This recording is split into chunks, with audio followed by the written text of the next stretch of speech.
శ్రీమాత్రే నమ. జయ గురు దత్తాత్రేయ నమ.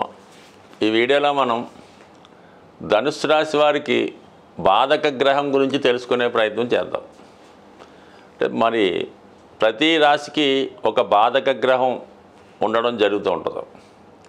మరి ఈ రాశికి ద్విస్వభావ రాశి అవటం వల్ల సప్తమ స్థానం బాధక స్థానం, అంటే బుధుడు బాధకుడు ఈ రాశి వారికి, ధనుసు రాశి వారికి.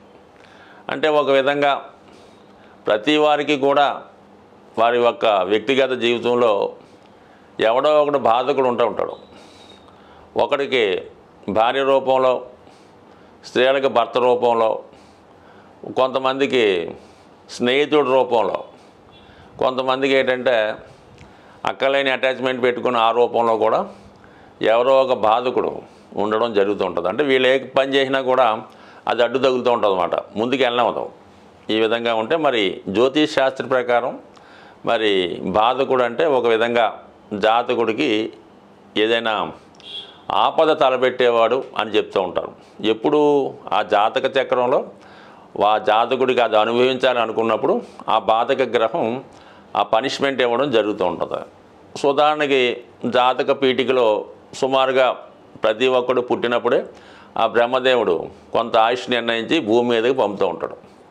సరే, వాళ్ళు చేసే కార్యక్రమాలను బట్టి కొంతమంది ఆయుష్ ముందుగా తీరిపోతుంటుంది, కొంతమంది పెంచుకుంటూ ఉంటారు. బట్ ఏదైనా బ్రహ్మదేవుడు ఇచ్చినటువంటి ఆయుష్ పూర్తయిన తర్వాత అప్పుడు ఈ బాధక గ్రహాలు, మారక గ్రహాలు జాతకుడి యొక్క ముక్తికి కారణమవుతుంటాయి. అప్పటిదాకా కూడా ఇవి ఏ విధంగా కూడా జాతకుడికి ఇబ్బంది పెట్టవు. సాధారణంగా జాతకుడికి ఒక యాక్సిడెంట్ జరిగినా, ఒక ప్రమాదం జరిగినా ఆ సమయంలో ఈ బాధక గ్రహం యొక్క ఇన్వాల్వ్మెంట్ తప్పకుండా ఉంటుంది. అది సాధారణంగా మరి ఇది ఈ ధనుసు రాశి వారికి బాధకుడు బుధుడు కాబట్టి మరి బుధ దశ జరుగుతున్నప్పుడు, అంతర్దశ జరుగుతున్నప్పుడు కొన్ని సందర్భాల్లో బుధవారం రోజు ఏదైనా ఒక ఇబ్బందో ప్రాబ్లం రావచ్చు, లేదంటే బుధ హోరలో రావచ్చు. అనేక రకాలుగా అంటే మనకి రోజు ఉన్నటువంటి 24 గంటల్లో ప్రతి గంట ప్రతి క్షణం కూడా ఏదో ఒక గ్రహం పరిపాలిస్తూ ఉంటుంది. కాబట్టి మరి జాతకుడికి ఈ బాధక గ్రహం ఆ క్షణంలో ఆ ఇబ్బందిని కలిగిస్తూ ఉంటుంది. కొన్ని గ్రహాలు అదృష్టాన్ని కలిగిస్తూ ఉంటాయి. సో ఈ విధంగా ఉంటే మరి ధనుస్సు రాశి వారికి బుధుడు బాధకుడు. అంటే ఒక విధంగా ధనుస్సు రాశి అధిపతి అయినటువంటి వాడు బృహస్పతి, దేవతల యొక్క గురువు. మరి బుధుడు కూడా ఒక గ్రహం, చంద్రుని యొక్క కుమారుడు. టెక్నికల్గా తారాదేవికి చంద్రుడికి పుట్టినవాడు ఈ బృహస్పతి. అందుకనే దేవతలు నవగ్రహాల్లో చోటిచ్చారు. మరి చంద్రుడు తర్వాత సైడ్ అయిపోవడంతో ఈ బుధుడిని దేవతలంతా కూడా బృహస్పతి దగ్గరగా కుమారుడిగా అతన్ని అంగీకరింపజేసి అతనికి అనేక రకాల విద్యా బుద్ధులు నేర్పడం వల్ల ఒక విధంగా ఈ బుధుడికి 2 తండ్రులు ఉండడం జరిగింది. మరి అటువంటి బృహస్పతికి మరి ఆ బుధుడు మరి టెక్నికల్గా బాధకుడు అయ్యాడు. అంటే కొడుకే బాధకుడు అయ్యాడు. ఒక విధంగా అర్థమైన వాళ్ళకి అర్థమవుద్ది. బట్ ఏదైనా బుధుడు డ్యూయల్గా ఉంటాడు కాబట్టి మరి ధనుసు రాశి వారికి సప్తమ భావం మిథున రాశి అవ్వడం వలన మరి వివాహ జీవితంలో అంటే 2 భార్యలు ఇప్పుడు ఎవడో ఒప్పుకుంటలేదు, కానీ ఒక భార్య, ఒక ఫ్రెండో, కొలీగో, లేదంటే ఇంకొక ఎఫైరో ఏదో ఒకటి ప్యారలల్గా ఉండే అవకాశం ఉంది. లేదంటే ఆ భార్య తరపు బంధువులు కూడా ఉండే అవకాశం ఉంది. అలాగే ఉద్యోగంలో మరి దశమాధిపతి కూడా బుధుడు కాబట్టి 2 రకాల ఉద్యోగాలు చేస్తుంటాడు, లేదంటే ఒక ఉద్యోగంతో పాటు వ్యాపారం చేస్తుంటాడు. ఈ విధంగా 2 ఇస్తూ ఉంటాడు బుధుడు. ఈ విధంగా అక్కలేని వ్యవహారాలు తలకెట్టుకోవడం వల్ల కొన్ని బాధలు స్వయంగా ఈ ధనుసు రాశి వారు తెచ్చిపెట్టుకోవడం జరుగుతుంటుంది. అందులో ఈ బుధుడు అవ్వటం వల్ల ఎక్కువగా సప్తమ స్థానం వల్ల ఇబ్బంది పడుతూ ఉంటాడు ఈ జాతకుడు. దాని తర్వాత ఏంటంటే మరి ఆ బుధుడు గురుగ్రహంతో కలిసి ఉన్నాడు అనుకుందాం. ఈ బాధకుడు రాష్ట్రాధిపతి బుధుడితో కలిస్తే ఖచ్చితంగా ఆ వ్యక్తి మహావిద్యావంతుడై ఉంటాడు, సకల శాస్త్రాలు తెలుసుకుంటాడు. కానీ దానివల్ల పెద్దగా ఉపయోగం ఉండదు. చాలా టైం ఆ కాలం వేస్ట్ చేసి ఏ రంగంలోకి వెళ్ళాలో సరైన అవగాహన లేకుండా కొంతకాలం పాటు టైం వృధా చేసి ఏదో ఒక దాంట్లో చివరికి చేరడం జరుగుతూ ఉంటుంది. అంటే ఎక్కువ పాండిత్యం ఉన్నప్పుడు కూడా దానివల్ల ఉపయోగం ఉండదు, బికాజ్ బుధుడు బాధకుడు అవటం వల్ల. సో అలాగే ఈ బాధకుడైనటువంటి బుధుడు వృత్తికారకుడు శనిగ్రహంతో కలిసి ఉన్నప్పుడు ఏమవుతుందంటే జాతకుడు ఎంత పెద్ద వ్యాపారం చేసినప్పుడు కూడా సరైనటువంటి లెక్కలు చూసుకోలేకపోవడం వల్ల, అందరినీ నమ్మడం వల్ల, మోసపోవడం వల్ల చివరికి వ్యాపారం క్లోజ్ చేసి అప్పుల పాలై జీరో అవ్వడం జరుగుతూ ఉంటుంది. ఇది కూడా మరి ఈ శని బుధుల జాతకంలో ఉన్న వాళ్ళకి జరుగుతూ ఉంటుంది. అదే విద్యార్థులు అనుకోండి, విద్యార్థుల జాతకంలో ఈ బుధుడు శని కలిసి ఉంటాడు, పరమ బద్ధకిస్తుడే ఉంటాడు.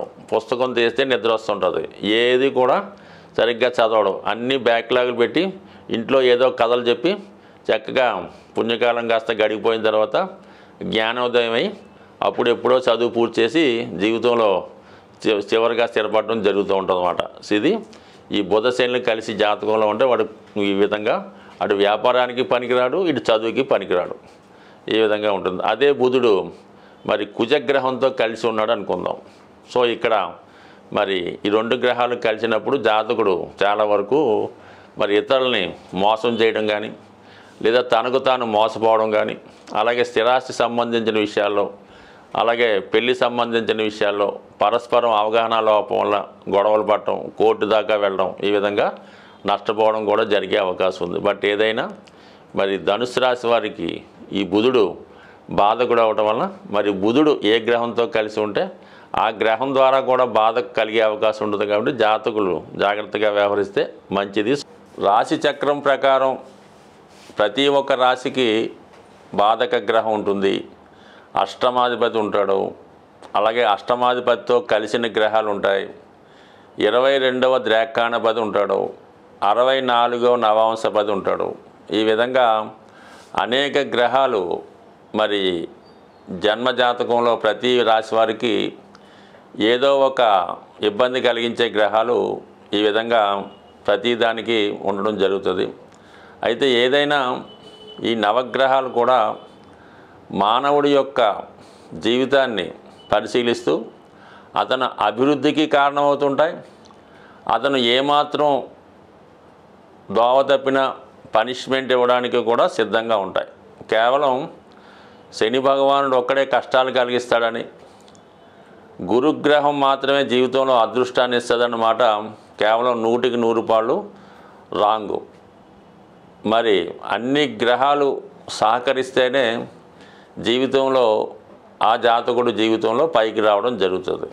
అయితే ఒక్కొక్క గ్రహానికి ఒక్కొక్క పోర్ట్ఫోలియో ఉన్నట్టు శుక్రగ్రహం వివాహ జీవితానికి, కుజుడు ధైర్య సాహసాలకి, శని క్రమశిక్షణకి, వృత్తికి, కర్మకి, బుధుడు విజ్ఞానానికి, వ్యాపారానికి, గురువు సంస్కారానికి, జ్ఞానానికి, ఇక రాహువు దురాశకి, ఈ ప్రపంచంలో ఉన్నటువంటి సమస్త సుఖాలు తనకే కోరుకోవాలనే ఒక డెమన్ ప్లానెట్, దానికి పూర్తిగా ప్రతిదీ వైరాగ్యంగా ప్రతిదీ వదులుకొని, అంటే కేతువు మరి తలలేని మొండెం కాబట్టి కేతువు హృదయంతో ఆలోచిస్తుంటాడు. ప్రతిదీ కూడా సాఫ్ట్ కార్నరు, ప్రతిదీ వదులుకోవడం.